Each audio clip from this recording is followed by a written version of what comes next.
దీనికి ముందు ఒక సంఘటన, ఇందాక 2 సంఘటనలు చెబుతానని చెప్పి కదా, దీనికి ముందు ఒక సంఘటన ఒక 10 రోజుల ముందు అనుకుంటా, శ్రీమతి షర్మిల గారు కాంగ్రెస్లోకి రావడం జరిగింది. వచ్చినప్పటి నుంచి తను వ్యక్తిగతంగా నాకు తెలిసినంతవరకు ఎక్కడ వెళ్ళలేదు, ప్రభుత్వ వైఫల్యాలను చెప్తూ పోతుంది. ఆ నేపథ్యంలో చాలా విమర్శలు వచ్చినాయి ఆవిడ మీద, సోషల్ మీడియాలో చాలా అసహ్యంగా మాట్లాడారు. సరే, కొన్ని అసహ్యంగా మాట్లాడితే వాళ్ళది అట్లే అనుకున్నాం, వైసీపీ చెప్తా, వాళ్ళు వైసీపీ వాళ్ళు ఇదే బ్యాచ్ కాబట్టి ఇలానే మాట్లాడుతూ తల్లికి చెల్లికి మన తన తేడా తెలియదు అనుకున్నాను. కానీ ఒకటి మాత్రము నేను చూశాను వెంకటకృష్ణ గారు, ఏంటంటే ఈవిడ రాజశేఖర రెడ్డి గారికి పుట్టలేదు, అంతకంటే భయంకరంగా ఉంది. అదైతే భయంకరం. అంటే చెప్పారు షర్మిలని ఇలా అన్నారు. చెప్తా, ఉమేష్ గారు మీరు అందరూ ఆలోచించండి, విక్రమ్ సార్ మీరు కూడా ఆలోచించండి, టీవీ చూసే వాళ్ళందరూ ఆలోచించండి.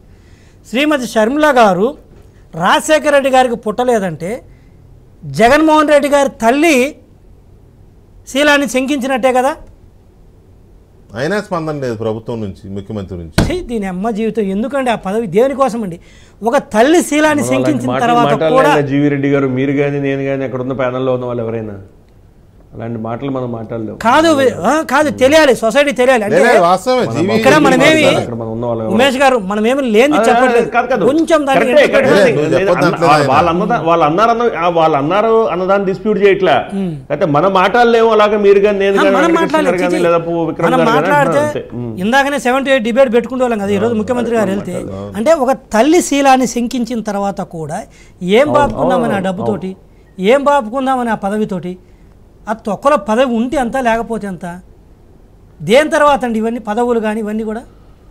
ఆ పదవిని చూసి సంతోషపడాల్సింది ఎవరు? ఒక కన్న తల్లి కన్న తండ్రి. వాస్తవం, అదే ప్రజలు సంతోషించాలి, మాకు మంచి పాలకుడు దొరికారు, అది అల్టిమేట్. కానీ తల్లి తోడబుట్టిన వాళ్ళు తండ్రి వాళ్ళైతే నా కొడుకు ముఖ్యమంత్రి అయ్యాడనో లేదా మంత్రి అయ్యాడనో ఎమ్మెల్యే అయ్యాడనో వాళ్ళకైతే ఒక ఆనందం ఉండాలి.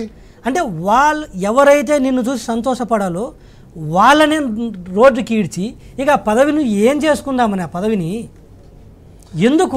రాజశేఖర రెడ్డి లాంటి జైజాంటిక్ పర్సనాలిటీ ఇంకొక ఎమ్మెల్యే అంటాడు, సరే వీళ్ళు సోషల్ మీడియాలో పెడితే దాన్ని ఖండించకపోగా నువ్వు ఎంత నీ తల్లి శీలాన్ని శంకిస్తే నువ్వు కేసులు పెట్టవా?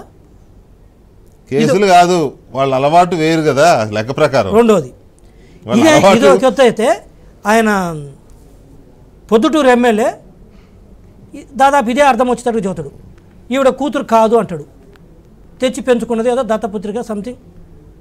ఏం మాట్లాడుతున్నా అంటే నేను ఇక్కడ షర్మిల గారికి సపోర్ట్ అన్న ఉద్దేశంతో ఇంకోటి కానీ చెప్పేది అంటే వాళ్ళ భావజాలం ఎలా ఉంది, ఏ స్థాయికి దిగజారుతుండ్రు, వాళ్ళకు వ్యతిరేకంగా వస్తే కన్న తల్లిని కూడా